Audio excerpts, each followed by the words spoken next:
Hello there, welcome to Gimme Empathy. It's a podcast about people's habits and lives and opinions and values and thoughts and feelings and thinkings and the stuff that gets between their toes. I'm your host, my name is Scott Mercer. Glad to have you with me. This is episode 10 of Gimme Empathy. I want to do something a bit special, and my guest today is Sam Kelly. Sam has a day job, like many people I have on the podcast, but she's also a radio announcer on 4ZZZ. She does the Megahertz show on Sundays from midday. She works at 4EB as well, another local community radio broadcaster here in Brisbane. And Sam is my ex-girlfriend. We were together a bit over 4 years, lived together for 3, and we broke up in January. I always say to people, we broke up, or I've gone through a breakup. I suppose to take responsibility, I really should be saying I broke up with her. I broke up with her in January. It's a thing I did. And then a few days later, I was diagnosed with muscular dystrophy. But we're all good now. I mean, not the muscular dystrophy, I still have that.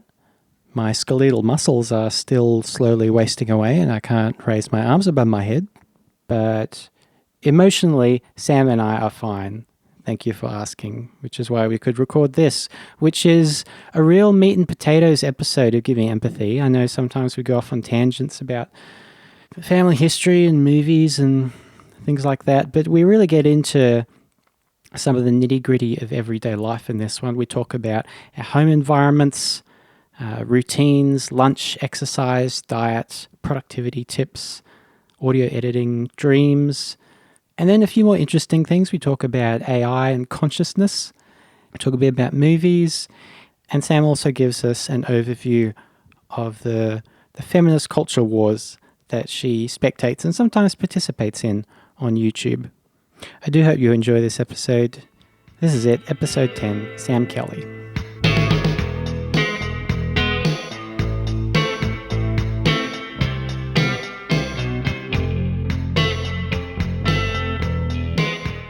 So you were saying to me before that you're just listening to the Jeremy episode of the podcast. Have you listened to many of the podcasts? I've listened to the Murray one and the Jeremy one, and I started listening to I've wanted to listen to them. I've just been just so many things I've been trying to do at once. Yeah. No, they're really interesting though. I really like them. I think they're just kind of like topics about the way people interact that don't really get covered enough. And yeah. Well, if you've heard them before, you know what my first question always is to my guests. So, Sam, how do you know me? So, I met you at a 4ZZZ event. So we both volunteers at 4ZZZ and have been for a while. So we met in 2012. Yeah, so we met at a 4ZZZ gig and it was called Get Happy Fest and it's every year and it was at Black Bear Lodge and I stalked you on Facebook after we met. And when I say that, I couldn't remember your surname. I remembered your first name was Scott. And we talked a lot that evening, I think. And we talked about, like politics and feminism and all that kind of stuff. And I stalked you on Facebook and I only remembered that your name was Scott and one of the bands you were in had the word mousetrap in it. And I ended up finding Ash's blog. So Ash from Go-Go Fish. Yeah, I ended up finding Ash's blog, and that's actually eventually through a series of things I added you on Facebook. So if anyone is listening and they want to know how creepy I am, that's how creepy I can be, always within the realms of the law. But yeah, that's how creepy I am. You really put the work in. I really stalked you on Facebook. And then you invited me to one of your gigs. And then after that, we went on a date. And then we started seeing each other. And for 3 to 4 years, we were living together. So that's how in summary, that's how I know you. Is it weird coming here and seeing all the furniture and stuff? Yes, it's very weird. It's really weird. Not in a bad way, but it is really weird. Is there anything surprising about the way that my new place is set up? You know what's interesting is it's basically how I imagined it would be set up. Really? Yeah. I think in a lot of ways, I think Yeah, like the jars in the kitchen. Like I mean, you have a lot more specific utensils for making tea, etc. But it is kind of how I imagined it would be set up. The crates as shelving. Yeah, are people surprised about the setup normally? No, I think as Murray said when he came on the podcast, he was like, this is exactly what I would expect from someone who's just gone through a big breakup. I think when Rory, Ash's husband, came over for my birthday party, he was like, wow, you've really scotted up the place, or like, so this is a really Scott place you've created here. Yeah, I think if you're able to like download someone's brain and then like put it into a house, kind of like that sounds like a weird way of describing it, but that's like kind of what this house is. This house is like an extension of your brain. It's like the way it sort of looks. To know. What's your new place like? It's in I really like where it is. It's in West End. It's literally I walk out the door and I'm at the 199 bus stop. I really like as I said, I really like it. I live with my friend Lydia. I'm really happy living there. I think so. A lot of houses, it's quite an old building. Like I know that a lot of people would visit the place that we lived in, and they lived in suburbs where the houses tend to be a lot more modern. And so some people really loved that place, and some people were like, wow, your house is like very 50s. And I know that my mum, and I think to some extent your mum, thought it was a little bit, I don't know how to explain it. Like I thought it was like a little bit dingy in some ways, but I actually didn't see it like that. Even when the roof nearly fell in and killed you. But like I mean, like it looks sort of from like I didn't. Yeah, like I found it charming until the roof nearly killed me. But the thing is that if people feel that way about that place, then they will feel doubly like that about my current place. And I don't dislike it in any way. I think that unless you're going to pay a fortune, sometimes it's like I could live in a more modern place, but I would be further away from the city. So that's sort of like what I like about it is where it is. And we're having a bit of a, we've been doing a little bit, like I've put some of my posters up. We got this table and it's like glass, and we've been putting like photos. I haven't printed mine yet, but like we've been, basically the plan is like put photos facing up. So some of them are photos of things we like, whether they're like bands, etc., or some of them are like photos of us. So like Lydia has photos from like travel and photos from her childhood and stuff like on the table. That's really cool. We do have a problem now though, is that we didn't get around to getting a couch, and we didn't have a table, and then two people decided to bring us tables at the same time, like two friends. So now we have two tables and no couch, which is something we're working on. Do you use one of the tables as a couch? Well, we don't use it as, like, I've sat on the table that isn't the dining table, but we are trying to sort of give tables distinct purposes. And we've had this discussion where, like, this can be the dining table, this can be the board games, sitting around using computers / table dancing / anything else table. So we're trying to like delegate specific purposes to the tables. But you're not sitting on it like as a couch. Not as a couch, like not sitting on, I mean, I've sat on the table and like played with my phone, but we don't have like a TV positioned in front of the table. We don't have cushions on the table. So not yet. I'm a big believer in repurposing furniture to do things they weren't designed for. Or repurposing objects to be furniture as well. Yeah, like, yeah, as you said, my milk crate collection. And like when we moved in together for the first few months, we didn't have any prep space in the kitchen. So we tipped over one of the bookshelves and used that. It's funny because like later cooking, after we had like this proper like bench that was like built customly like by your dad, I found myself sometimes running out of bench space, and then I couldn't imagine when I was using the bookshelf. Like, it's like the more space you have, like just the more you spread out, and the less space you have, the more efficient you can be with it, I think. That's the other thing is sometimes if it's crowded in the kitchen, I use like the second table to like put dishes that haven't been dried while so I sort of like, in a way I've gotten used to having it there, and now it's like an extra bench space. But in another sense, we maybe should have a couch instead. I'm not sure yet. Is it a good size space for two people? Yeah, I think it's a good size space. So I think the way it's, and I don't know for sure, You know how we had like a sunroom Yeah. kind of thing? It's like there's a back space that's sort of like that. And on one side of that is Lydia's computer, and on the other side is sort of storage, because basically I am going to a small space and I had way more things than I could like fit into there. So they're the things that I'm not sure if I'm going to use them again yet, and but it's all like condensed to sort of one corner of the house and people don't really the only way to get through that part is like to come through the back or to go through Lydia's room.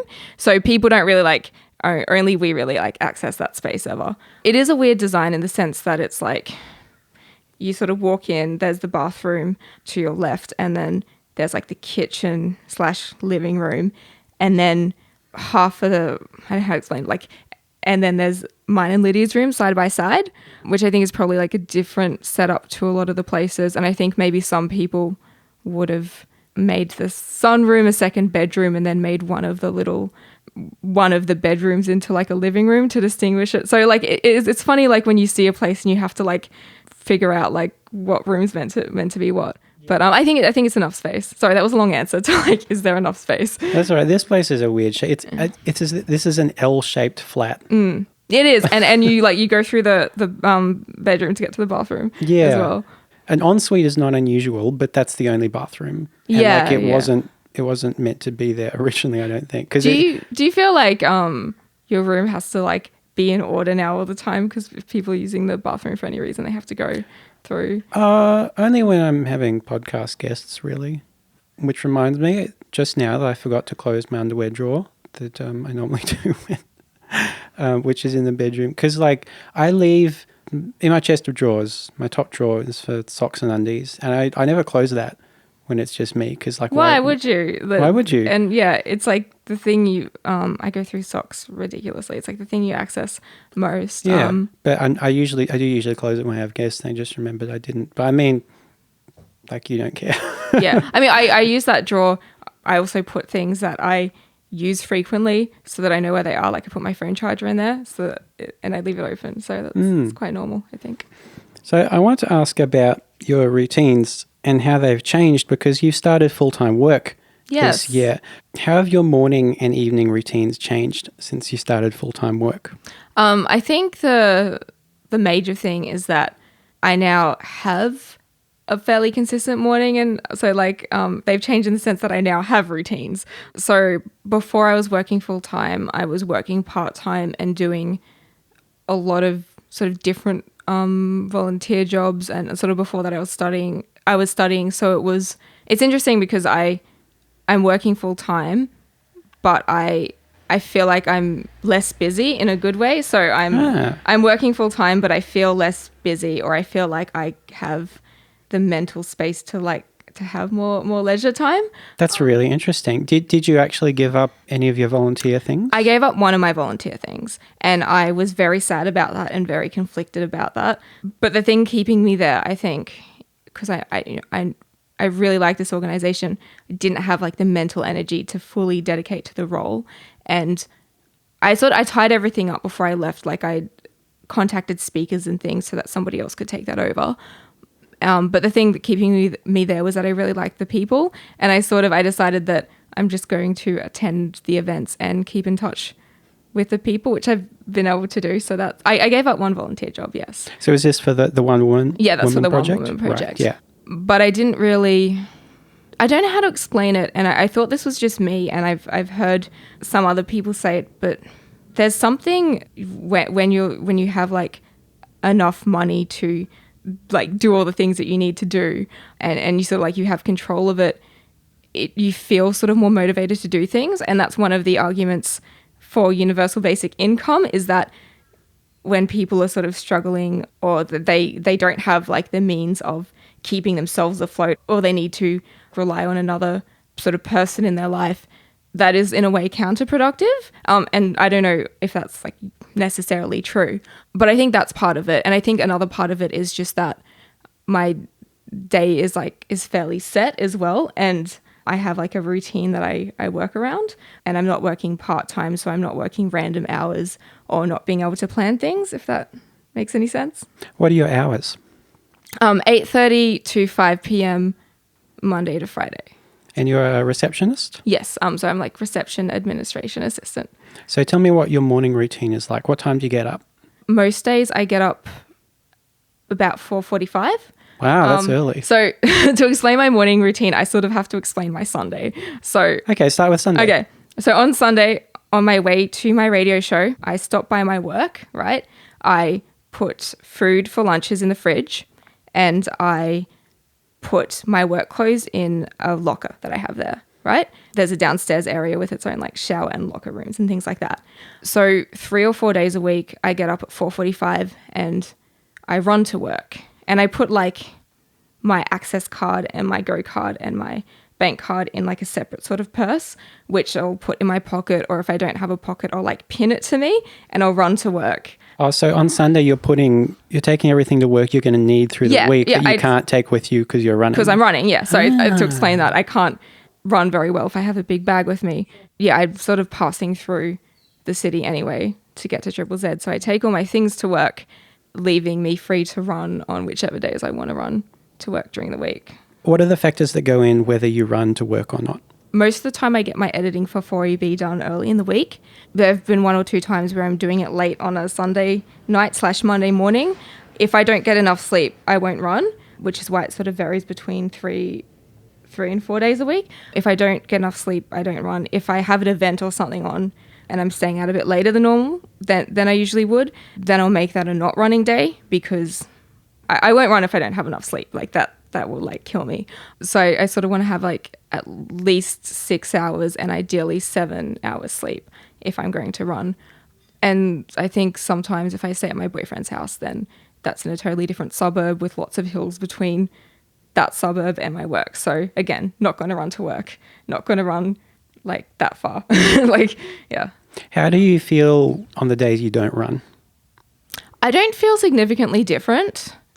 I feel like I don't drink as much water in the morning, maybe, on the days that I don't run, but I don't really notice a big difference, to be honest. What about mentally? Do you feel guilty if you don't run?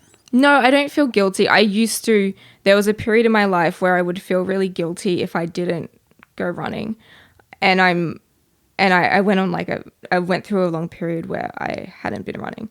And now that I'm getting back into it, I don't feel guilty if I don't run on a particular day, particularly if my goal is not to run every day. My goal is to run 3 to 4 days a week and to give myself that flexibility. Right. There was a week where I only ran 2 days that week since I started running, and I felt a little bit guilty. And then there was a week where I was sick. I didn't run at all and I didn't feel guilty. So I guess there's still that sort of like pressure that I put on myself, but the idea is not to run every day. Right. Particularly when you've started running from not running in a long time, and I'm a lot slower than I used to be. So it's really not about running every single day. I feel guilty when I don't exercise in the morning. Really? Because I've been sick the past few weeks. Like I went through a long period of not exercising at all, really. And like I'm really trying to get back into it because like there's a point at which you're like, am I just making excuses for myself at this point? I'm probably really well enough to start, getting on the exercise bike again and waking up early again. Yeah, the guilt kind of creeps back in for me, I think. I think maybe it's different if all the circumstances were right for me to go running and I didn't, then that would probably make me feel guilty. But it's kind of a reason, like I allow myself to go to things a couple of times, once or twice during the week where I might not, because this is the thing, I'm trying to go to bed at 9 o'clock so that I can get up early.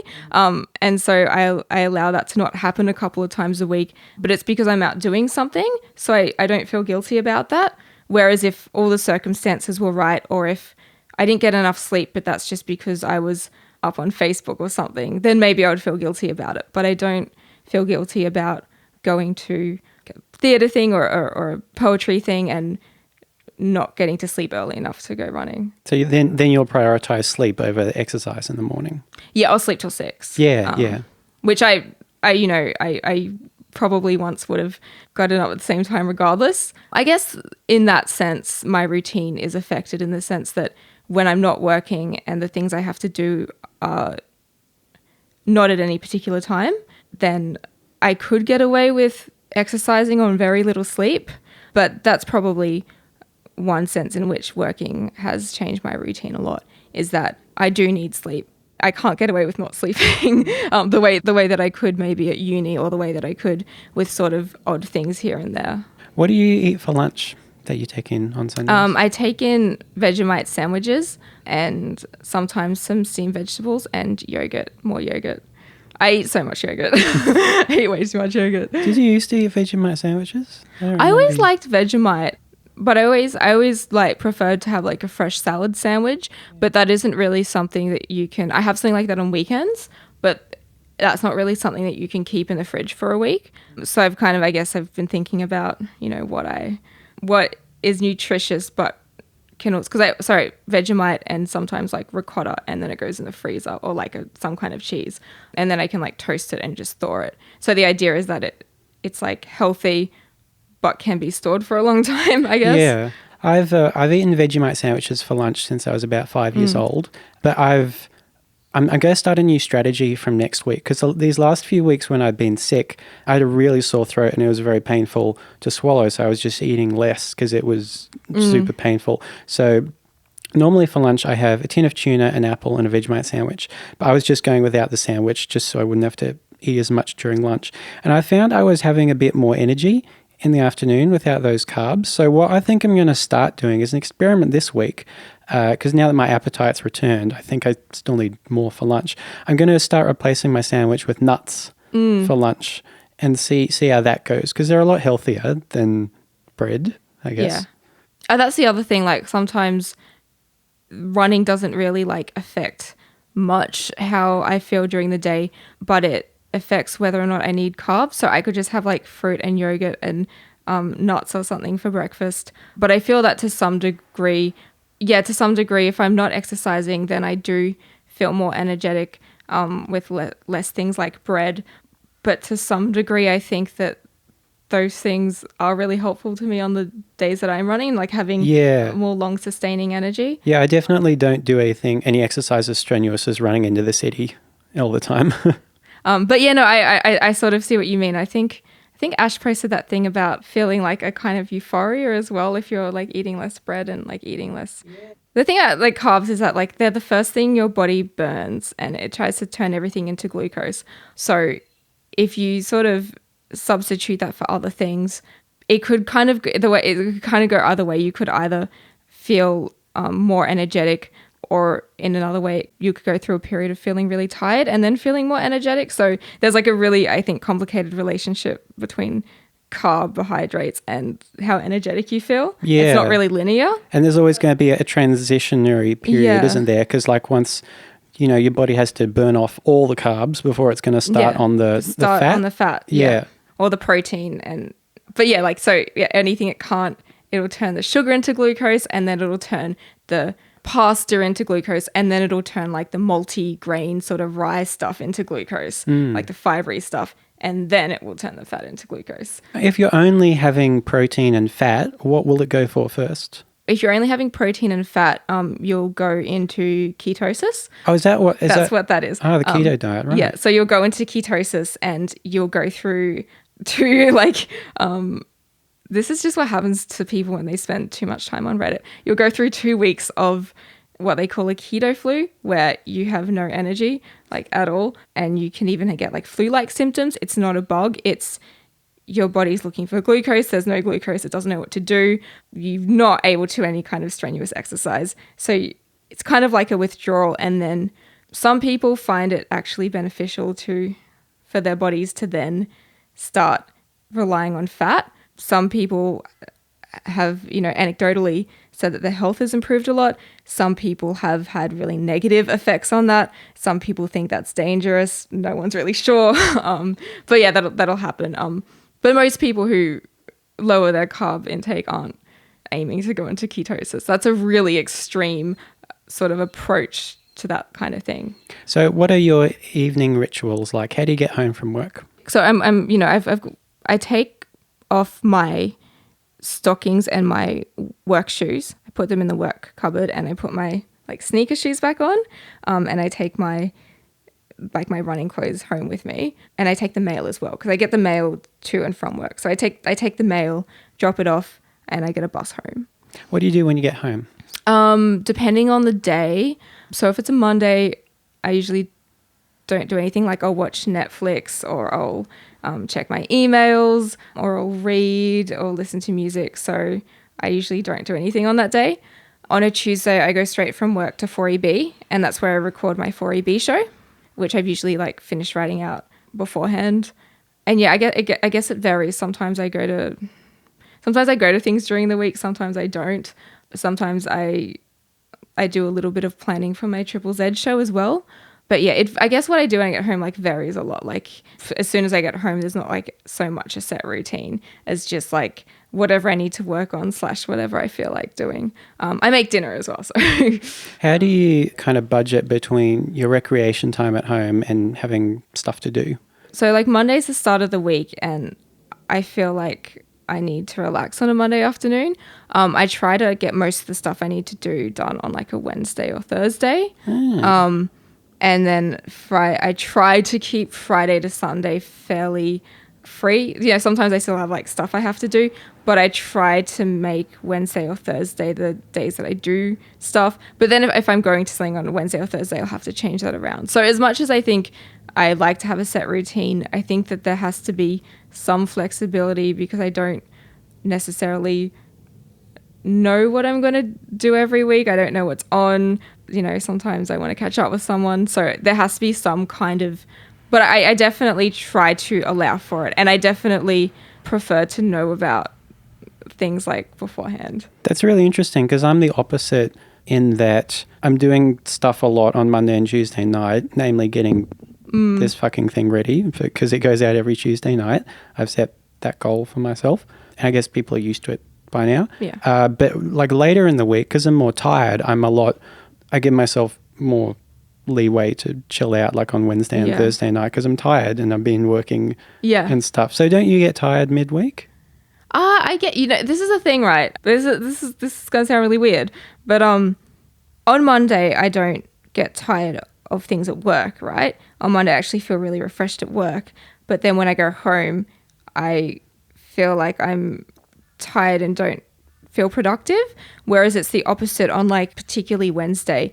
Wednesday, I'm feeling a little bit tired at work, but then feeling really productive in the afternoon, which I know sounds really weird, but that's just how it, I don't know why that is. I think it has to do with just the, like, I know why I feel refreshed on a Monday, and I know why I feel tired on a Wednesday at work, but I don't know why that is. Almost seems to be the opposite to what I do in the afternoon. I never really realized it till now, but that's how, yeah. We would often talk about productivity, I think, when we live together and stuff, and I would always have a new scheme for a new ritual to be more productive. Do you remember like when I would say, this is going to be my schedule, I'm going to do this thing? But it's funny because I always thought that, and I'm still figuring it out and I'm getting better, but I was really busy yet really unproductive a lot of the time when we were living together. And I feel like I did that a lot, where I was like, I'm going to do this. And at one point, like eventually like, yes, but I sort of didn't. I don't know that, but like you did it as well, but I thought that you actually had some kind of following through with it. Sometimes. Yeah. But do you want to hear my new thing? Yeah. Because I got a new thing now. All right, let's hear it. Okay, so Scott's new productivity routine is that, and this is for weekdays, so because I think I used to have this thing where it was just like if it was daytime, I had to be doing something productive, including on the weekends. But if it was nighttime, I could do whatever. So I used to come home and just play video games or watch TV or whatever. But I have a new thing, and I think it's going pretty well. So I still have to be doing productive stuff during the daytimes, even my 3-day weekend that I have, because I work Monday to Thursday. But on weeknights, so because I get home earlier now, because I've started doing 7:30 to 4 instead of 8:30 to 5. That's my dream. My dream is 7:30 to 4. That is my ultimate dream. But I guess as a receptionist, you need to be there. No, I can't do that. For I'm saying that when people say they want to work less, I'm like, I just want to work earlier and get home earlier. Yeah. Yeah. But so the new thing is, because I get home earlier, now I chill out and do recreation things from like 4:30 to 7:30, then do an hour and a half of something productive till 9, and then just do something, either go straight to bed or chill out and watch one more show to sort of calm my brain down before I go to bed.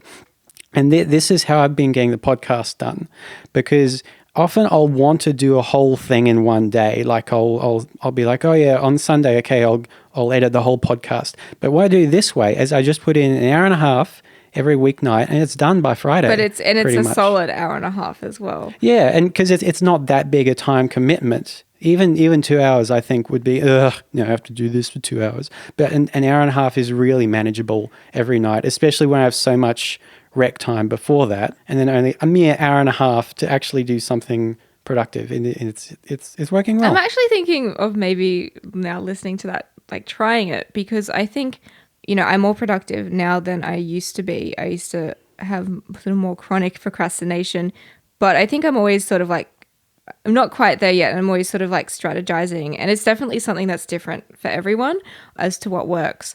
But I remember sort of you always being more productive than me, but you always seem to be able to relax better than me as well. And I think it's definitely true that when you were doing something leisurely, you would actually feel leisurely in that sense. That at least I thought so. I can do that, but like I still procrastinate sometimes as well. And there's that middle part where it's like you're not doing anything productive, but you're not enjoying your leisure time either. Yeah, because you're like going to do. I'd often like spend time sort of half editing something and then getting really distracted and it's sort of being like, I'll just like watch this thing to like lift my mood. But yeah, I definitely think that having like more quality leisure time and then sort of more focused productive time is something that everyone's trying to do. And I guess not everyone, but I think trying to figure out like how to arrange it so that you can do that. I think that is something I'm still experimenting with. So I'm interested to know, like, is that working? That's working well for you? Yeah, I think so. Because like as I say, I'm getting the podcast pretty much done by Friday, and then I kind of leave it over the weekend and record the intros and outros on Monday night. I probably do more productive stuff on Monday night, because doing the intros is really hard. That's the hardest part about making the podcast, because I know I should be fine at this because I've been doing radio for 4 or 5 years, but talking to yourself into a microphone is really, really challenging. Yeah, absolutely. And because at least on radio, someone's listening out there right then, and you have so few responsibilities. Just say what the song was, what's coming up next, subscribe to 4ZZZ, and then play another song. But with an intro, it's really difficult to talk to someone who isn't there. It is, yeah. It's really awkward. I'd struggle with pre-recording, not in a group setting but I'd struggle to do projects and things where I would just pre-record something by myself, and how it sounds in my head versus how it sounds when I'm listening back to it. I hate the sound of my own voice as well. Those out there, I cut the intros and outros a fair bit. I edit them a good deal. Like I'll misspeak and I'll say things multiple times. I try and patch it together, but if it ever sounds like my tone of voice suddenly changes, it's just because I'm trying to put things in the right words again. Have you ever considered, so for a while with my 4EB show, when we used to have one like main editor who was myself or someone else, and then each person doing a story or an interview would edit their own little piece and then send it to me. And then sort of for a while, I think people would edit each other's things because people hate listening to the sound of their own voice. Yeah. And so like one of my co-hosts, Ting, if I had a story, she'd edit it together for me and I'd edit her because I thought her voice was lovely and she hated it, and like vice versa. Have you ever considered swapping with someone who has similar workload so that you can edit someone else's voice and that another podcaster? Yeah, like swapping, because wow. everybody hates the sound of their own voice, right? So if you swapped with someone, I don't know, but it probably wouldn't be exactly how you wanted it, but that's a really interesting idea, actually. Or even if just like listen to someone else's podcast and do each other's intros. Yeah. Like this episode is about this and this is what I thought of it. That's a really interesting idea. Yeah, I don't know. I think that it can take a lot of that, no one's voice is wrong, but everybody, the voice they're listening back to is so different to how it sounds from when it's coming from them. Yeah. And that's really grating. And there's, I don't know the science of it, but there's really specific reasons why that's grating. Yes. And editing someone else and that's why I do minimal talking in the show that I pre-record now. Other people talk, I do a lot of planning and I edit it. So it's not too long of like listening to my own voice. I actually don't mind the editing so much, and I don't think I could ever trust anyone else to edit it to the way I like. Editing's funny because it's sometimes a thing I try and put off, and like if I have to do it midweek, I'll be like, oh no, I have to do this other productive thing first because I don't want to start. But once I'm actually doing it, it can be hard to stop because I find it quite fulfilling, and like you just want to get a little bit more done because it's literally like Reaper it shows you, it's like a giant progress bar of how much you've done. It's like, oh, I could use just another minute of listening and cutting this up. I have literally the exact same experience. I record a show, I'm excited about it. I put off editing till like Wednesday or sometimes Thursday night. Once I've been editing for half an hour, once I like reach that point, I just want to keep editing and I'm enjoying it. I'm excited about it. And but yeah, no, it's amazing how, as much as I know that it sometimes takes a lot of procrastination to actually get to the point where I know that I would, yeah. And I do have to stop at some point because you have to go to sleep. Yeah, but the thing is I have to do something else before I go to sleep, because if I'm listening to the podcast, like it's harder to get to sleep because you're thinking about it again and going over everything again. So I have to, watch some Kimmy Schmidt, let your brain cool down before I can get to sleep. Yeah. Did you, what was another thing you wanted to talk about? Dreams? Did you have dreams? Oh, only just the fact that you always thought this was really weird that I don't have wild dreams in the way that you have wild. I don't have like super weird, like you tell me about your dreams sometimes and I would be like, what? Like you had the elevator dream. Yeah, I had the elevator dream. Like sometimes I have really wacky dreams, like occasionally. And when I do have wacky dreams, they're really elaborate. But I usually have mundane dreams. I have mundane dreams or like wacky dreams. And I guess I'm interested in how funny dream logic can be. If I notice an inconsistency and I become aware of it in my dream and I suspect I'm dreaming, I wake up straight away. I can't have a dream where something confirms for me that I'm dreaming. I can't, and then have a conversation with someone in my dream about the fact that I'm dreaming. Like as soon as I know I'm dreaming, that wakes me up no matter what.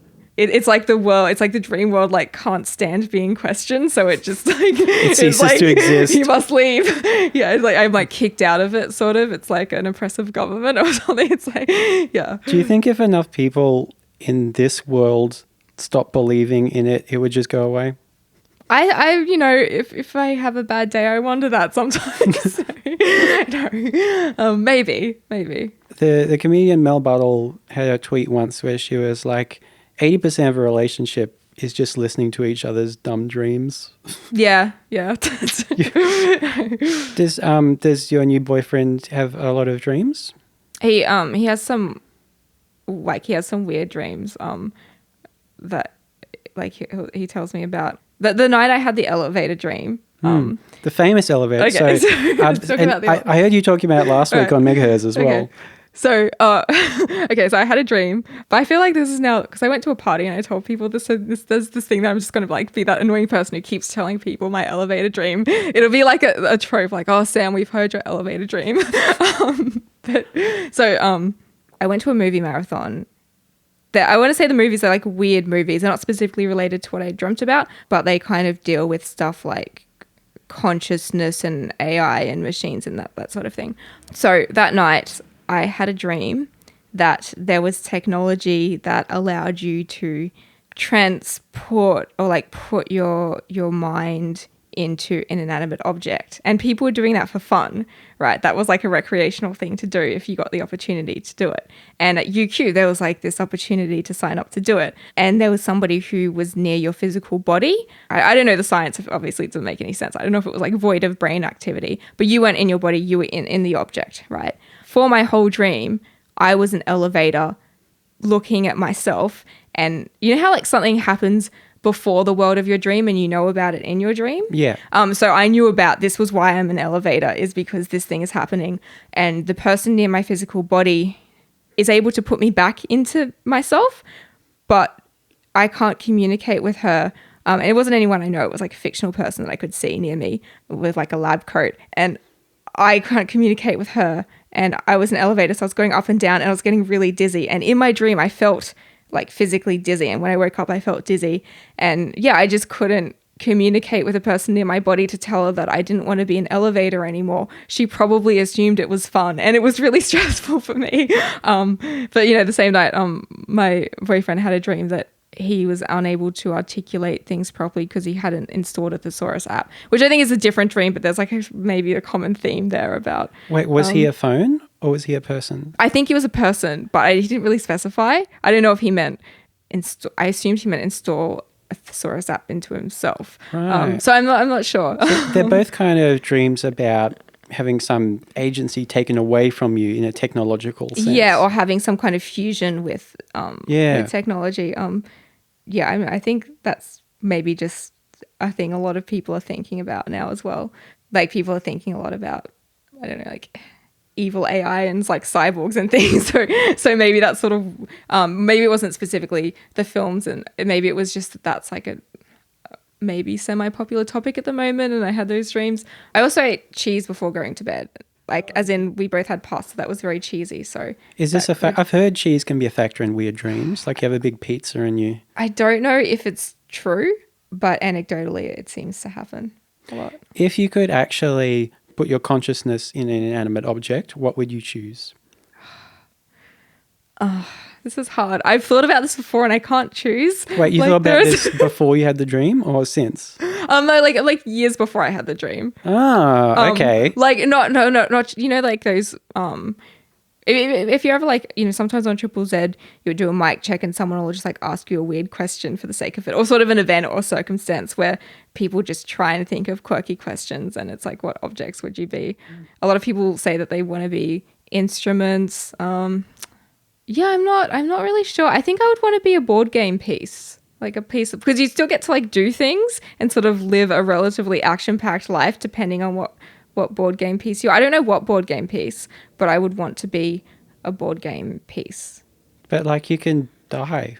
Like get knocked out of the game. Like what if you're playing chess and you're the first pawn to be taken?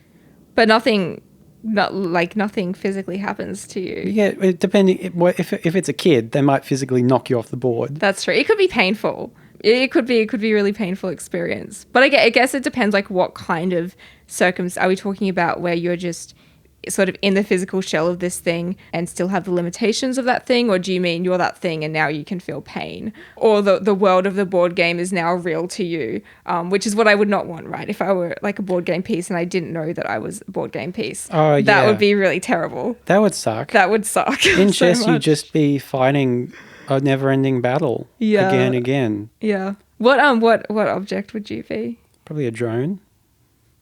I feel like that doesn't count. Okay, fine. If an elevator is an inanimate object, like it still moves. Yeah. It's just not living. Oh no, but I guess I think a drone is like, do you don't mean like a helicopter kind of drone? Yeah. But yeah, okay, that'd be fun. Like not a bunker busting Afghanistan drone, like one that, goes up and has cameras and stuff like that. Yeah. That'd be really fun. Yeah, I thought so. Why didn't I dream of that? Why'd it have to be an elevator? I sometimes get nauseous in elevators. That's the worst part about that dream. Yeah.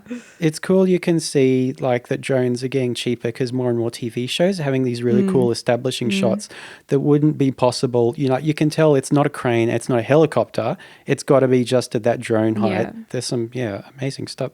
We're just seeing the world in a whole different way because of drones. We are, I think. We're seeing it from like, I guess, literally different angles, not like different angles in a metaphorical sense, but different physical angles. At Woodford, like last 2016, 2017, Woodford, we shared our editing space with a group of people who their actual like job thing was to capture the festival with drones. Oh, cool. Yeah, so that they had the drones, and something happened with the space and they ended up sharing a space with us, but they didn't let us fly their drones, but so they had like the laptop set up, and could they see like what the drone was seeing on there? we talked to them, but we didn't interact with them in the capacity of getting footage because we were both doing completely different things with completely different organizations, so we didn't actually get to see, like we saw the drones, but we didn't actually get to see how the drones were operated, but that would have been really interesting. So you didn't get them to take a little message asking for an interview with Amanda Palmer in its drone claw and fly over to her and then drop it off? No, but I did get to ask Amanda Palmer some cool questions, so I think that's okay. that's settled for me. If I was a drone, I'd probably stalk Amanda Palmer. That's just how it is. Have you seen any of those YouTube videos where they strap a little camera to the back of an eagle? No. Is that like ethical? I think they're so small, like it doesn't seem to be hurting Yeah. the bird at all. And like there's one I saw where it's like flying through some Alps or something and like swooping right over the top of some people playing golf. It's like That's kind of cool. incredible. It's like a modern carrier pigeon that, Yeah. that sort of gets video footage. When I was little, I always had this dream that someday there would be a camera small enough that I could attach it to my cat's collars so I could see what they did all day. And I'm pretty sure someone has done that and made like a mini series about that. How many dreams do you have about cats? I could like, because knowing how much you liked your cat Moxie, I could see that being like young you's ultimate would just be like, imagine if I could just see the whole everyday life of a cat. That's like the ultimate goal. I mean, to fully understand cats. Yeah. I mean, 20 hours of the day would probably just be them sleeping in this one. But you'd be like, this is so great. Yeah. I do sometimes dream about cats, come to think of it. But normally it's not about random cats. It's about cats Specific that I've cats. lived with who aren't alive anymore. Like there'll be, there's Mimi and Molly. And Please tell me you have these dreams more often than you have dreams about like relatives that aren't alive anymore. Do you have like dreams about cats like more than like people? probably the same. Oh, okay. Yeah, probably about as much, which is to say not all that Not often. a lot, yeah. We don't have to talk about anything you don't want to talk about for any reason. But can I ask how you met your boyfriend? Yeah. We'd actually known each other. We weren't like friends, like we weren't close friends or anything. But he's friends with another friend of mine. And we have like a lot of mutual friends. And I obviously like I knew him and I didn't like think of him in that particular way, like while we were together. But like we used to like, same as I do with all my other friends, we used to talk a lot on Facebook and I guess like we share a lot of the same interests. And after we broke up, I think I posted a Facebook status. I was just asking like for people, and I was messaging people. I just like wanted people to hang out with. Like I wanted to catch up with friends because I was in like a really sad place. And I did do that. And I caught up with a lot of friends and like went to the movies and sort of went to theatre things and all that kind of stuff, and then went to Amanda Palmer. And some of those friends are like people who I know who I wasn't super close friends with and like now am closer friends with because of that, and in a completely platonic way. And one of those people I started hanging out with was him. What's his name?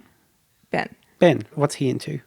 He's into, I guess, like he's kind of like a political nerd. He's like very into video games, like probably more into video games than you were, but he's also really interested in like the politics of video games. He's into like creative writing. He's really into films.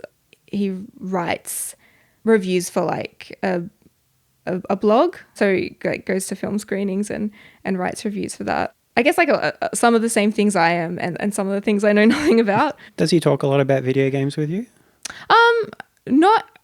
I think he like only like when I ask about it.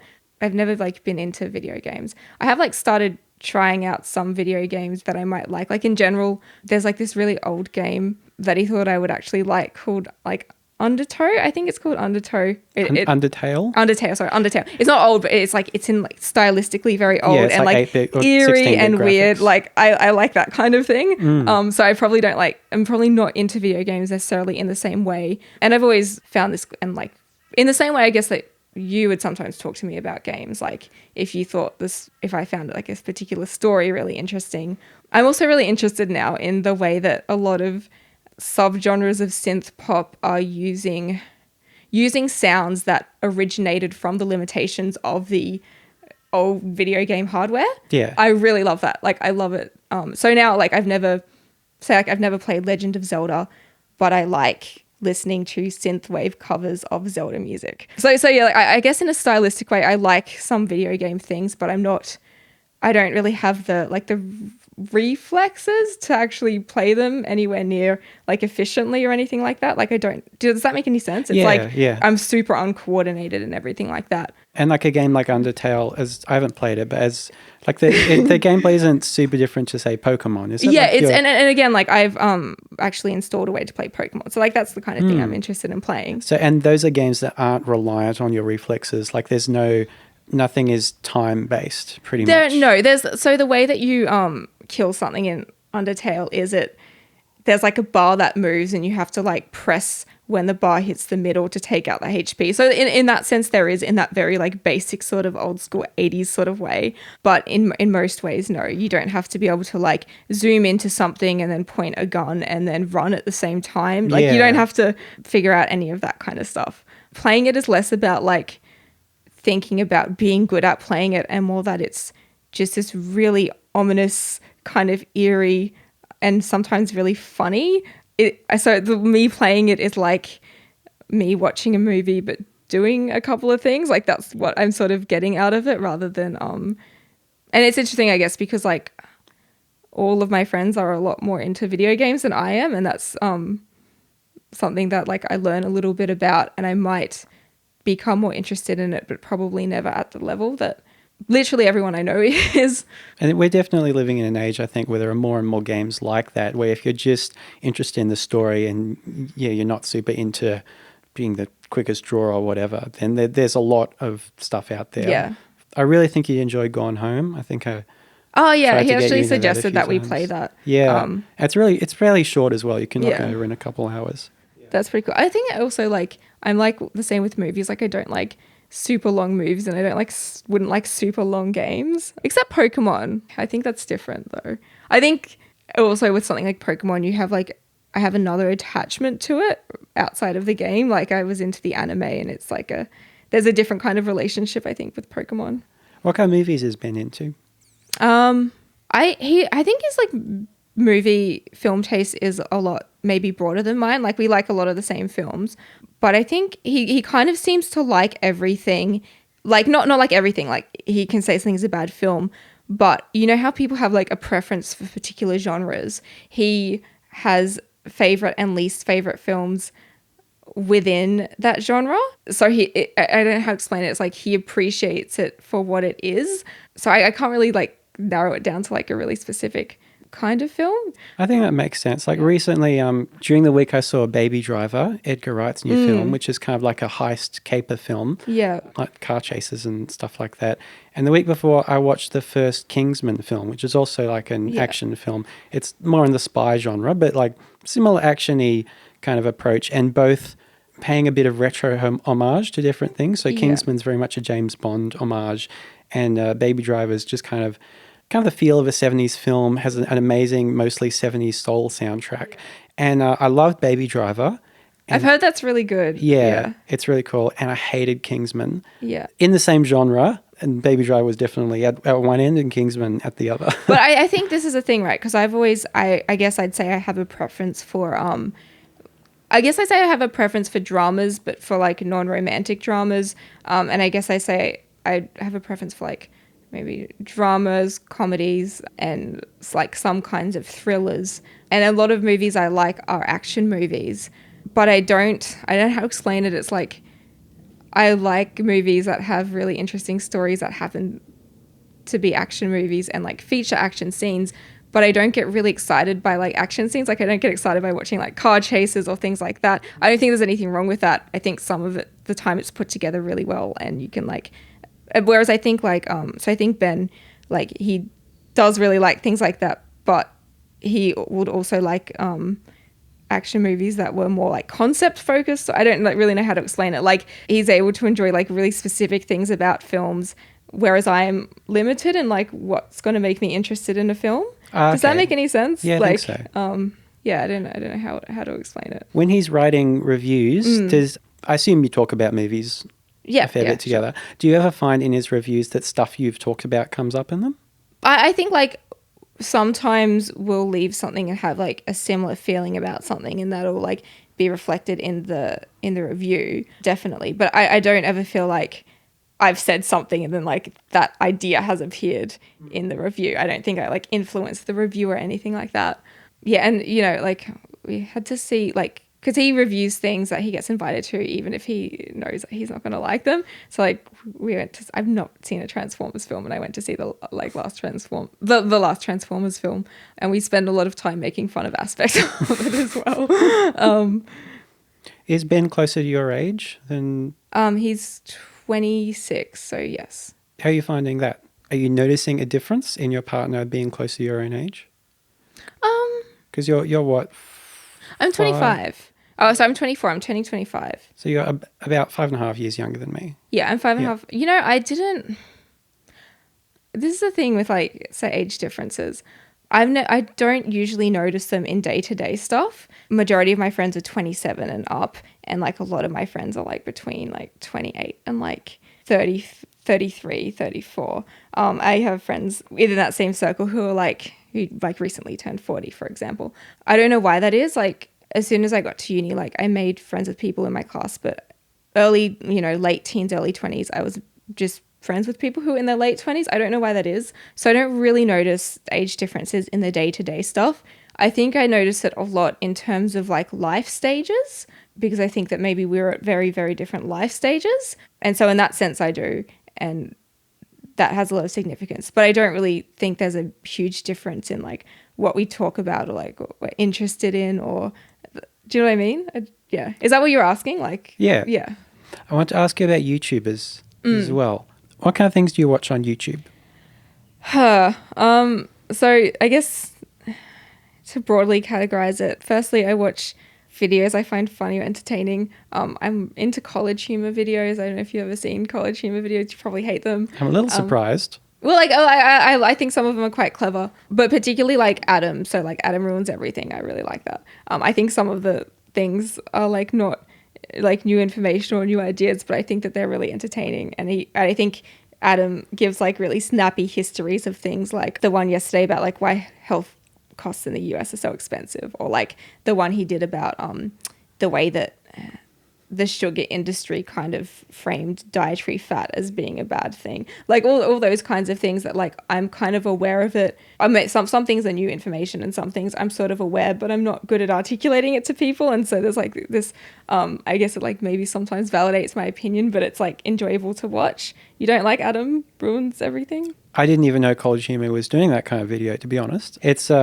I think they used to do kind of like trashier videos. Yeah, but maybe I'm going from old prejudices. I think college humor has like changed a lot based on what I sort of used to see snippets of. Right. And I think now it's making some like political comments. For example, there's one video where this kind of like, I want to say hippie-ish, rich hippie-ish girl is going on about, you know, her life in travel and how good it is to travel and how you're like not fulfilled if you don't travel. And it's kind of making and sort of like ignoring or dismissing people like, yeah, I'd like to travel, but I don't have the money. And she's like, yes, but what you spend in money, you gain in experience. And that sort of dismissiveness people who have really rich experiences like traveling have towards the fact that some people just can't afford it.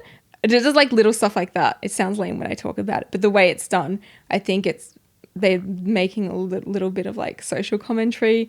Some of them not like necessarily like political, but some of them are. And Adam Ruins Everything. Adam is like this, he's a little bit flamboyant. I don't know if you know who I'm talking about. No. He's a little bit flamboyant. I don't know if he's gay, but he's flamboyant, and he goes through sort of like misconceptions about things or how certain misconceptions exist. And one of them is you know, the misconception, he does one of like why divorce is actually a really good thing. And he does one on why jaywalking is a crime. And a lot of these like have a theme of, I guess, the idea that a particular industry put out almost like borderline propaganda to like spread a widespread belief. So yeah, it's like why jaywalking is a crime. The one about sugar, and the one about like the war on drugs as well. So he kind of like just debunks a lot of misconceptions and does it like in a fun, cool way. And he's got his own series now, so I think that's pretty. So you get like news and current affairs information from YouTube? I don't get news, like I get news information from news sites. I guess more, not like what's happening today, but sort of things happening in the world. Yeah, that kind of absolutely. thing, and Yeah. background kind of Absolutely, information that about kind of things. stuff I get a lot of on YouTube. And I also, YouTube for a long time was like, funny cat videos and any kind of real content or discussion early on. Do you know, like when atheism like first became kind of super popular and we had like skeptic communities and things? Yeah. So the skeptic community was like super popular on YouTube, right? And they were focusing on how edgy it is to be atheist or whatever. Like I remember when I first decided I was an atheist and I felt like really like cool and free about it in that sense. But I think you grow up and it's really not as important as you think it is. So but that kind of like community who like their whole purpose was to tell people that why they didn't think God existed. That's not the extent of it. Some of it was dedicated to like, okay, now that we don't think God exists, how do we approach morals? And there were like philosophical channels. But there was like a skeptic community, I want to say. And after a long time of the way one YouTuber described it is there's only like so many ways you can say that you don't think God exists. And there's a number of different factors, but basically some of the skeptic communities were feminists and some of the rest of the skeptic community seemed to respond to that. And I do think Richard Dawkins had a lot to do with this by being anti-feminist. And I think that now there's like a really strong anti-feminist and also a really strong alternative right presence on YouTube. And for a long time, those videos have been like extremely dominant, and people who made like progressive or feminist kinds of videos, they like never sort of interacted before. And really like when they did, it was the anti-feminist YouTubers making straw men and taking things out of context and dedicating videos to like making fun of people and then having like them be like trolled and dogpiled and sometimes like dokes and things like that. But now I think we're actually starting to see some feminist YouTubers and anti-feminist YouTubers interact in a way where they're still disagreeing with each other. And there's still like a lot of nasty stuff that goes on. But I think that maybe some feminist YouTubers have been like a little bit more effective. Not that there's anything wrong with the way they were making arguments, but the way they make arguments in a way that anti-feminists will actually understand or sort of be receptive to. And so instead of, there's always been like a lot of like educational videos by people like Lacey Green. But yeah, now we're seeing like a lot of, my favorite YouTuber is ContraPoints, and she makes what I think are sort of really entertaining videos that are sometimes just her own ideas and sometimes responses to ideas on the right or ideas on the right or ideas more specifically in like anti-feminist communities. So she does like a video about pickup artists. There's a lot of arguments about why that like PUA communities are very like problematic and rapey, and she's like, I agree with that, but I'm going to actually talk about why are they like this, and like kind of illustrates just how actually sad and like ridiculous it is as well. And I think that, and it's like an entertaining video that I think on one hand like debunks like basically all the claims they're making, but also like after watching a video like that, I kind of went from this view of like seeing that community as like repulsive to like, well, I still see that community is repulsive, but also feeling like their lives are actually very sad. Like it's, yeah, I don't know how to articulate it, but I guess they're like you pity really, them, not, just... Yeah, they're like really, but they're really entertaining videos that I think actually sort of address arguments against feminism and progressive ideas in ways that they would like deem acceptable, I suppose. And I just think that that's a really interesting thing that's happening at the moment. What kind of numbers do these YouTubers get? I haven't actually like looked at the numbers themselves. I just have a sort of an idea about like what channels are smaller channels and what channels are larger channels. And you'll find that, this is the thing, you'll find that there are channels like Lacey Green's channel and like probably Riley Dennis's channel. They're really big feminist channels that have a lot of subscribers, right? And then you get like the pretty big channels, which are like a bunch of alt-right channels, which are like quite dominant voices. And I don't know, like YouTubers aren't all easily categorizable in political terms like this, but these are just like the kind of patterns that arise. And then there are kind of some smaller left-leaning feminist or pro-feminist channels that are maybe like still like gaining significant numbers of views and still growing enough that they're actually having interactions with the right sort of videos, and sort of they're the ones who are doing this. They're the ones who are starting to, like, I guess, make the arguments in a different way. And yeah, I'm just finding that sort of a little bit interesting to watch at the moment. When you say that some channels are more dominant than others, what does that actually mean on YouTube? Because like on television, there are like big budget shows, and like they're on at certain time slots where more people are more likely to watch them. They have more advertising money thrown at them. So like there's ads for whatever the cooking show, I don't know, the cooking show is, and it's on billboards in the real world and stuff. What does a dominant YouTube show look like? How do you know? Well, it can look like a couple of different things. Okay. Here's the thing, is that when people are sort of making an argument on YouTube, it actually works sometimes in their favor to claim that they're less dominant than another channel, or that their idea is less dominant. And so Lacey Green, so she has a lot of subscribers. She's like one of the most well-known feminist YouTubers. Like, caused a lot of controversy lately, and like I don't think she's perfect, but she so she has a lot of subscribers, and she's had like MTV make her stuff into a TV show. So she's like a big YouTuber, right? And so in that way, she's like dominant, and a lot of people like consume her content. And so it can look dominant in terms of like the number of subscribers you have. It can also look like the kinds of actions online that your subscribers and followers take. For example, there's a YouTuber named Blair White, and she's this Republican right-leaning trans woman. She's really popular. And one of the things that people are discussing lately is that there's a YouTuber with fewer subscribers who's a writer for Everyday Feminism. So she is also paid content, and she's like a genderqueer trans woman named Riley Dennis, and she's very left. And Blair seems to spend a lot of time like criticizing her videos, but Blair will say something or make a video that's like a response video to Riley, and what will happen is a lot of the followers and people in the comments will sort of like flock over. So instead of it being like a few people leaving negative comments disagreeing with you, the volume of like really disturbing comments comes from a direct source, if that makes any sense. So that's another way that I think a channel can be dominant. In that their fan base is energized. And that can be in a good way, or that can be in a really, really vindictive way.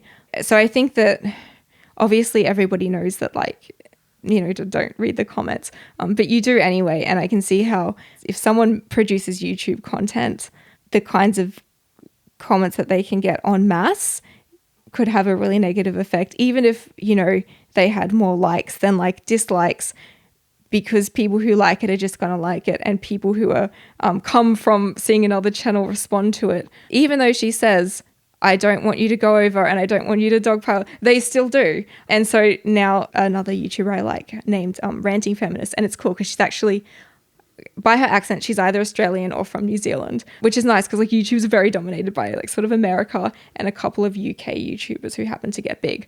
But she's having this discussion about like, just because you say don't do this doesn't mean you have no responsibility for the fact that it happens. Like, if every time you do this, that happens, like the way the criticism is worded is in such a way that it incites a really vindictive response, rather than like a, hey, I watched your video and I don't agree with these bits, and could you maybe explain more about this, which would be like perfectly acceptable. But that's just like not what happens at all. It's like abuse. It's abuse. It's literal online abuse.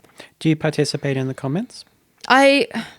Depends on, there are some comment sections that I don't feel there is any need to participate in. If it gets to a certain point, a lot of YouTubers do live streams and there's a chat section there, and sometimes there's actually what I want to call this like actual maybe like meaningful discussions between people who disagree, which I actually really enjoy that. I enjoy watching that, and I enjoy seeing that, and I enjoy participating in that. And I don't think that that's always possible just because of the nature of how some topics are and just because of the way some people act. And I don't think that anyone should feel like obligated to have those kinds of discussions, because there are all kinds of reasons why they can't. But yeah, no, I sometimes participate in the comment section not out of rage and not if I'm emotional about the topic, but if I actually find something interesting, or I can, someone's had this idea where they've maybe misinterpreted a particular stance, and I think that that's maybe the point of disagreement is a communication issue, or when I think that maybe there's some like fragment of mutual understanding, then I actually really like those spaces online. That's like a really weird thing to be interested in, but yeah. You won't participate if it's like a clearly overwhelmingly hostile environment, or if it's a super abusive thread or something like that. Yeah, and I watch ContraPoints videos, and there are some really interesting comments. Sometimes ContraPoints videos get flooded by like, I don't know if they're actually Nazis or they're just trolling, but they're posting like what actual neo-Nazis would, like that's kind of like what they're doing, gets flooded by that kind of thing. And at that point, there's not really any reason to like, it's and that's not organically a real like general public opinion or public response to that. That's somebody being singled out and some people getting really organized on like a fringe part of the internet and deciding to like flock over there en masse. So there's no real point. They're not like genuine people receptive to arguing or thinking about ideas there. Do you know what I mean? There's no point in getting into that. But when there is like a real discussion going on, usually even when there is a real discussion going on, I'll be interested in it. And also sometimes ContraPoints did a video a long time ago about alpha males, right? And this idea of like the alpha male, which is like really dominant in like anti-feminist communities, and debunking the origin where that came from. Like the scientist who said there's an alpha wolf in a wolf pack and maybe humans are like this too. There's not actually even an alpha wolf in a wolf pack. They were just like parents. They were parent wolves. Yeah. But that's not a real thing. But there's like really attached to this idea. And so ContraPoints made this satirical video where he responded to this guy called the Golden One, and he's like a literal Swedish white nationalist who everyone thought was like a joke, but he isn't really. And he's really like, he says the weirdest things, and he plays Skyrim to pretend that he's killing feminists and people of the Frankfurt School.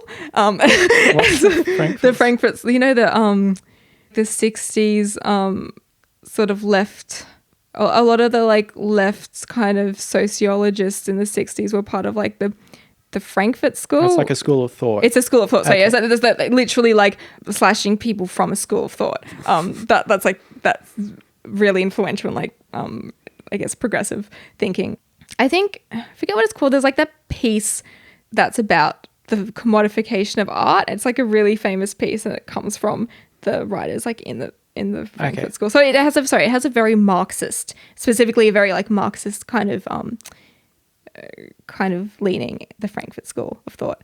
So he does that, and ContraPoints makes a video sort of talking about like, what is this like weird, but he does it like in a kind of like theatrical, funny way.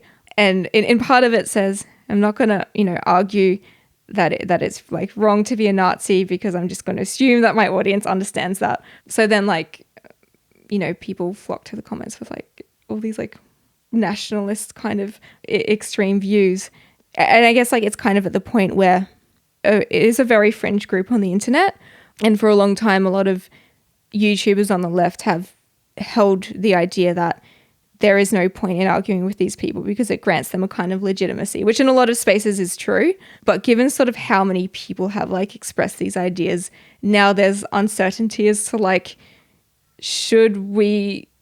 do we need to actually like publicly debunk these clearly false claims, or is that granting it a kind of legitimacy? So I think people would sort of disagree with that. But I think the way ContraPoints in her next video explained it was to say that like, I think more and more people are like publicly expressing this, and I have less than a third of the subscribers of the second largest channel about ants, so I don't think that I'm like in danger of being the person to like catapult this into being mainstream. So usually when there's like a discussion, then she makes a response video where she actually tries really, really hard. She makes one response video and the comments are full of like, you didn't make an actual argument, and sort of made like a third video that's like, okay, I debunked all these claims you made. You said that wasn't an argument. okay, I think the actual sentiment is this, and I'm going to be really generous and assume that like the point you're trying to make is this, and then argue against that. So like it kind of, if there's any actual discussion or like substance that could be a discussion, it becomes another response video, or sometimes a new video like grows from what the comments are, if that makes any sense. So feminist issues are obviously really important to you, and you talk about them on your radio show, and it was an important part of your work in the One Woman Project, and you talk about in real life with your friends, and a lot of that stuff and that theory affects their lives in a very real way. Why do you also participate on YouTube? Is that like those things seem really contrasting, or do you think you make an impact when you contribute to an online debate in a YouTube comment section? I don't think that this is the thing, right? Because this is like a discussion I have with people all the time, and I like have a serious disagreement with. I don't think that the things you're going to say are going to convince people who are part of like organized anti-feminist groups, are like in the alt-right, are like Nazis. I don't really think that the things you say are going to change the views of people who are like dedicated to this viewpoint. I think that there are a lot of people on the internet who are not sure what they think. Like no one's got completely sure what they think, but I think really the reason why these videos are actually made, the reasons why like people actually make videos like arguing against these ideas, is that some of the people watching it, they're adults and they're like very set in this viewpoint, but some of the people who are watching YouTube are like 14 or younger, and they just go on YouTube and there are like literal channels with like the most extreme conservative views, and they have a really manipulative rhetoric that makes it seem like they're making good arguments. So like 13-year-olds are going to watch this, and so if they only watch that and they don't see any strong arguments against it, I think that can have a significant impact. Like I don't think that like me making a comment is gonna in itself have that much of a significant impact, but it boosts the visibility of the YouTubers, and I think that it's possible for like YouTubers to have that kind of impact by just that like 13 or 14-year-old maybe being like exposed to something that argues against that. I think like, yeah, I mean, I don't think when you're 13 years old and you watch like a video made by a Nazi and then you're like wondering about what they're talking about, I don't think that then you're like doomed to now become like a Nazi. Like, does that make any sense? Like, I think there's like some room where people are maybe receptive to new ideas, and also like people who are like at stage of their life where they don't really know what they think. But you do feel like you're contributing in an ongoing fight. No, I think I honestly, like, the way I do it is more as a personal hobby. As I said, like, I do enjoy, like, having some kind of discussion with people I disagree with, but I don't, like, go on YouTube, like, with the intention of, like, changing people's minds, or with the idea that I'm changing people's minds. It really is, like a hobby in that sense. Like, it's you just enjoy watching the videos. I enjoy watching the videos, and I enjoy talking to people about what they think about the videos. But I do actually, I do think there's something more meaningful about what the creators are actually doing that goes beyond that, which is why I'm supportive of them. But no, I don't think that I'm like impacting people's views like by writing comments. No. Who are the people who make these kind of YouTube videos? Like on both sides, both the feminists and the alt-right people. Like, what are their qualifications for talking about gender and politics and stuff? Most of the time, some of them come from like an academic kind of standpoint, and some of them just, so ContraPoints, I think, is a genderqueer YouTuber, uses both or either pronoun, and she was teaching like philosophy, I think, at one stage. She's like a philosophy, like she's actually an academic, but she just like, I think the lifestyle of academia and some of the like limitations that she ran into like made her like just not particularly interested in that. I know Lacey Green is she's a public sex educator. She goes to public schools, talks about like consent, obvious things like safe sex, but in a broader way that's not just like for heterosexual people. So like, you know, safe sex for LGBT. So Lacey Green, like, even though she has now started making content that is like aimed at adults, she kind of started like with like a youth focused kind of channel where she's like a public educator. But that I guess, you know, some YouTubers don't have any particular qualifications. Some YouTubers also just have a particular experience where they're able to talk about that. Transgender YouTubers are able to talk about gender issues and like gender dysphoria and things like that. Kat Black, she's a trans woman who's also Black, and she talks like from experience, I guess. I haven't actually looked at like, you know, whether she has like an academic background or what she does on that side of things. Yeah, like she does have a sort of gender and race analysis of things. On someone on the right who I don't really like, but he does actually talk meaningfully about PTSD as like a soldier PTSD, does so like from the experience of having like been in the army and having actual PTSD. So that's like, even though I don't agree with that YouTuber on almost anything else, I can actually see how having experience can be valuable. Like, we can't just rely on anecdotal experience for everything, but I don't think we can dismiss it either. Well, yeah, I was going to ask, like, what about the people on the other side? Because, like, I guess, as you say, there are really legitimately academically qualified people on the feminist side, or people who have their own lived experience dealing with all sorts of queer issues. But, like, on the alt-right, like, do they have any qualifications besides trying to defend their own privilege? Or? You know, I actually, because I don't...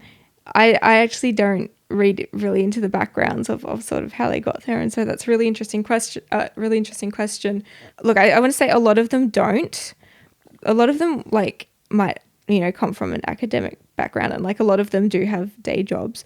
A lot of them don't, but that doesn't really change how influential they are. For example, Blair White is influential, or Blair White has a lot of followers, and I think part of that has to do with like, she's from a minority group, and then she validates people's prejudices against that and other minority groups. And so that is kind of like the reason why I think people listen to her. I'm not going to say that there are less academics or sort of like less professionally like qualified people or less experience. Like, you know, that's my strong intuition. Haven't actually looked at like what they do as day jobs, so I'm really not sure. But a lot of them did just decide to make a YouTube career first talking about atheism and what they saw as being like a religiously dominated society in their view, and going to like skeptic conferences and things like that. And then later they just channel their energy into bagging feminism, I guess. So I don't really know like what they do outside of that. Do you get involved in political debates on Facebook as well? Some. Again, I don't get involved in them seriously. I get seriously involved in discussions that are like within the left, right? For example, the discussions about like the postal survey, right? There's this kind of conflicted feeling where people want to do the thing that will end a major form of discrimination, but people have serious problems with like the wording of it and sort of don't want to endorse that. Or like marriage equality in general there's always been some kind of conflict between, you know, obviously supporting marriage equality, but also feeling like the fact that the focus is on that might detract from issues that affect a wider variety of queer people and sort of more marginalized people, like the rate of like queer homelessness, like for example. And so it's kind of like, yes, we want marriage equality, but like, where is this focus? So the sort of like, I want to say disagreements, and they can be quite mild or they can get quite heated within the parameters of like the left broadly, I find really interesting. And I don't participate as much as I read. Like I sort of read and follow that a lot more, but I don't really get into serious online debates with people. There are a couple of Facebook groups that are sort of uni-based or like youth-based, and the idea is for people from whatever perspective to have political debates. Usually people do that. People just do that for fun. Like, people comment and it's like a joke. It's like this performed sort of joke where people might believe what they're saying, but it's like done in such a way that some of those environments can be really toxic. But I think some of them are like, people might get into like a really serious disagreement where they sort of want to, and they might ask something like, for people who believe this serious question, could you please explain such and such? And I think that that's not sometimes that's done in like a really manipulative way, but sometimes it's like a genuine question that people want to know why other people believe the things that they do. And so, yeah, sometimes like I read things like that. And it's like, it's a time waster as well. Like it's a major form of procrastination, the kinds of conversations that happen. But it's usually light in tone in my experience. Not always, but also I don't think anyone really goes into these spaces thinking that they're going to convert people or like change people's minds in a major way.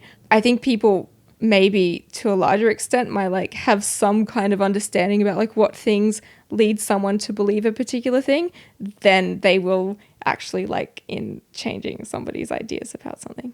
Have you ever had your own opinion shifted by something that you've read on Facebook or seen on YouTube? Not in a major way. I think that the opinion that I've had that is shifted is like kind of meta. So like I think the only like thing that is really shifted is that I used to think like spending like time or energy explaining things is pointless, and having any kind of debate is like pointless and a waste of time, and so like not really interact with people. And again, like I don't think that that's a bad thing. I think that most people probably don't want to do that, and I think that that's fine. Or like not interacting with ideas that you don't like. I actually think that it's fine to do that, because you know there are so many shit people on the internet. But it wasn't even that I didn't want to, it's that I think in principle I'm doing something bad if I do interact with those ideas, was sort of the opinion I had. So I was like, morally, I like should ignore this and not engage with it. Whereas like my opinion on that has shifted in the fact that I think it is okay. And yeah, I guess I can maybe like more see the benefit of having discussions. So that's the opinion that shifted is like, but I don't think anything that I fundamentally, and there are things, I think opinions I have or things that I'm uncertain about that I probably like am still uncertain about. And I don't think that they're the kinds of views I'm going to form on like Facebook or YouTube.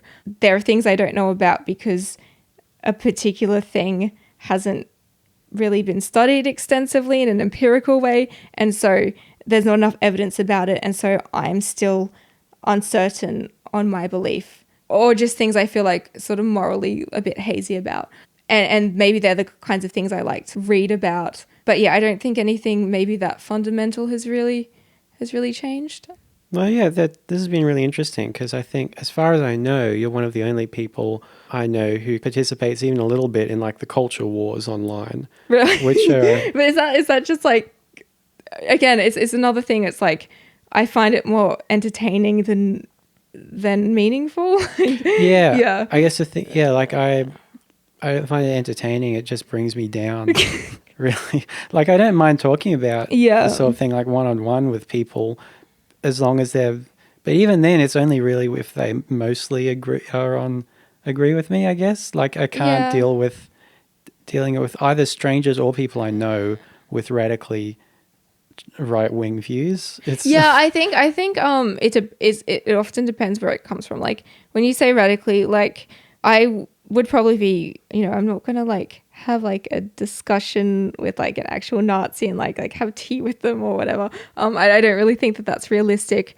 I guess the people particularly at uni, the people I would spend more time having like those, I want to say, genuine discussions with, weren't always people with radically different ideas, like particularly not super conservative people, but kind of with the people who were like people who support the same things socially, like they're libertarians, and they support a lot of the same things, but they think we should have a flat tax rate, like stuff like that, where it's like we have mutual understandings about what we should as a society hope to achieve. We might, both believe in a sense of equality, but we'll have a different idea as to like how to get there. And so I think that that's like a productive discussion, right? Because I don't think anyone really changes their views, but there's an existing mutual understanding, and then there's like the differentiation, and you're sort of like working from which is what an argument's supposed to be like. Like that's what you're supposed to do. That's what like, this is really corny, but I think that's what like, I think that's what Socrates did. He's like, you agree on this,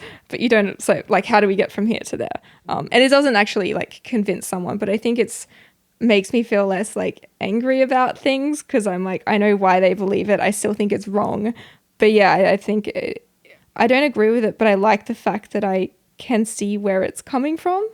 Like I think it's like greatly misguided, but no, That's an interesting perspective. I don't know, like you have argued with people though, like, or you just don't. I tend not to. I think the other part, and I think this is like an important distinction, is that being like at uni and going to philosophy tutorials and things like that, some people just, that kind of argument, even though you're talking about something serious and maybe this like comes from a really privileged perspective, but it's like a sport, like people just find it fun.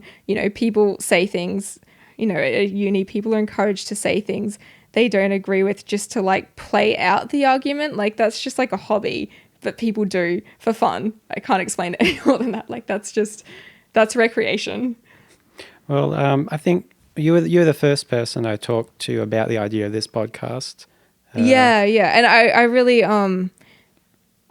like the idea because I think that's where conflict comes from, where people don't understand why people do the things that they do. Yeah. And so I really liked this idea for sure. I've had a bunch of projects, some of which got up, some didn't in the past. Did you actually think I was going to go through with this?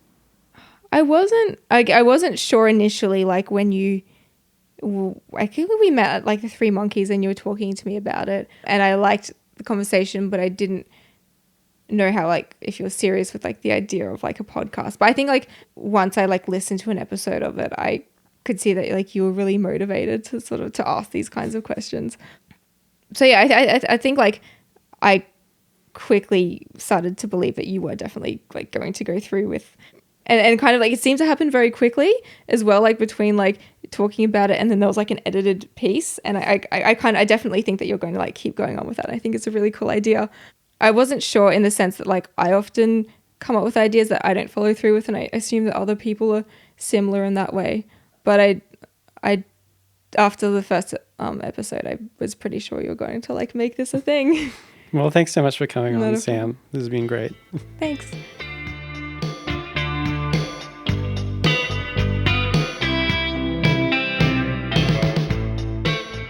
If you want to hear more of Sam, you can listen to her on the radio every Sunday at midday on 4ZZZ. If you're in Brisbane, that's 102.1 FM. She's also a producer on the show Outside In on 4EB, which is 98.1 FM on Mondays 10:30 p.m.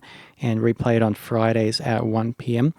Both 4ZZZ and 4EB stream all their stuff online, so if you're not in Brisbane, you can check it out on their websites.